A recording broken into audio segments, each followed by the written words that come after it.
The many sites that we have, the Department of Environment has in this area that we want to do restoration on. It's the first site to officially receive grant money to do restoration, so we're really excited about that. So welcome again. We are going to go on a tour of the site so you can see what the site looks like and some of the work that's being done. And after the tour, we're going to have our tree planting session, which I'm really excited for you guys to help us with, because we'd really like to put in more diverse species of trees at this site and make it more of a biodiverse wetland. So I have some brochures which I'm going to have you guys will please share. I don't have that many. Half of them are with the other group that went out, and they highlight. They have pictures highlighting the project that's been going on at this site. Everyone has signed in?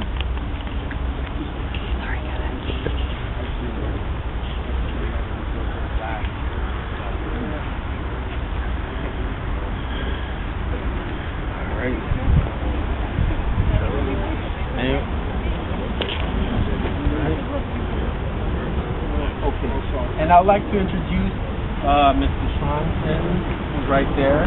He's with Conservation Land Stewardship, subcontracting for Conservation Design Forum, and he is in charge of the restoration project that has been going on here. We're going to be talking as well about the project. So just to start, I just wanted to talk a little bit about the area in general. Calumet. I have a map here. Actually, I thought I had the larger map, but I may have left it at the office. Yeah, sorry about that.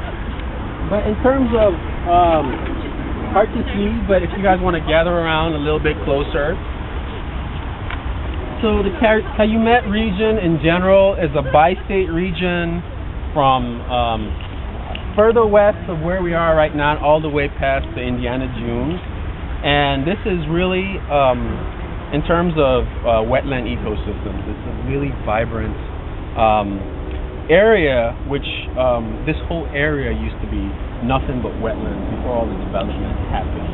And when we talk about features of the wetlands, I mean, you're talking about marshes, prairies all over the place. We're talking about numerous species of birds, wildlife, deer, foxes, coyotes, that kind of wildlife that used to be here in great numbers before the Europeans settled in this area.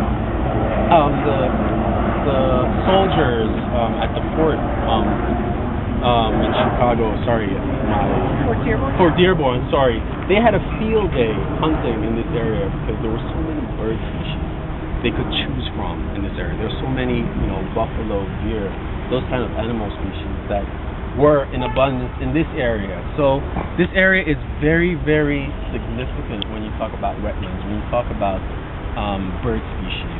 We're along the migratory route for a lot of bird species that come through and use the wetlands in this area.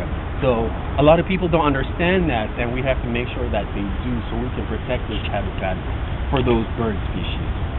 I saw on the History Channel that, like I said, a long time ago, the people paddle boats from Dallas, Indiana, all the way to Chicago. Exactly.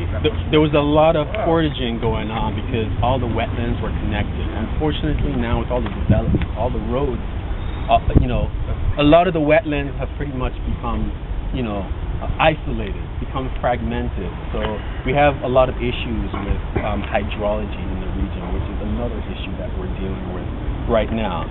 But soon after, with all the hunters and trappers that came to the area to see how abundant this place was with, fur trade, animal species, and that kind of thing, it became more attractive for Europeans to come to this area of the Midwest.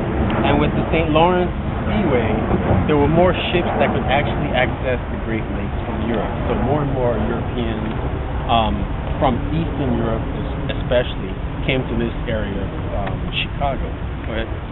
Well, in what I read, the towns like Quebec, St. Louis, and New Orleans, there were already people, Europeans that had been there for like 102 years. Right.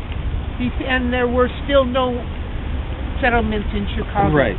Chicago was only settled, I think, around 1800. Right. Right. Settlement didn't really occur until around the mid 1800s, and then like after Detroit was already an old town, and St. Louis, those towns on the big rivers. So you had nobody wanted to live in swampy Chicago. Well, that's not why everyone wanted, the people out east wanted to see a scale with the world fair, because we were just basically a big swamp. Right. And at the time, that's what the region was known for, the swamps in this area. So, but still, with all the water passages, it was a really easy place to navigate, so it made it more attractive. And then, of course, you had the big industrial magnates that said, looked at the place and saw the Calumet River and its access to Lake Michigan would be a great place to set up industry, especially the steel industry as well as the railroad industry. So these large industries and companies started setting up shop in this area, and that's really what started to transform the region. Once it was a vast area of wetlands, and then all of a sudden development started occurring along the riverfronts with industries claiming spaces and just starting to set up their companies. It's misleading to think entirely in terms of the 1830s in terms of Chicago. Jefferson Davis planted markers at the Indiana-Illinois state line in 1830 or 1832 or something like that. It's true. But there were farms in the region, a few farms in the late 1700s. So it isn't that nobody was here, it was just that there weren't many here and not enough to make a city yet. Were they French farms or English? I think probably a combination, because you had the Ton farm here, and I'm not sure how far back that goes, but that would have been Dutch. And there were certainly those who had been of French origin. But I'd have to go back and consult the Bessie Louise Pierce and sources like that to get the names and stuff. But there were some. I find that the English didn't get here until quite a while later.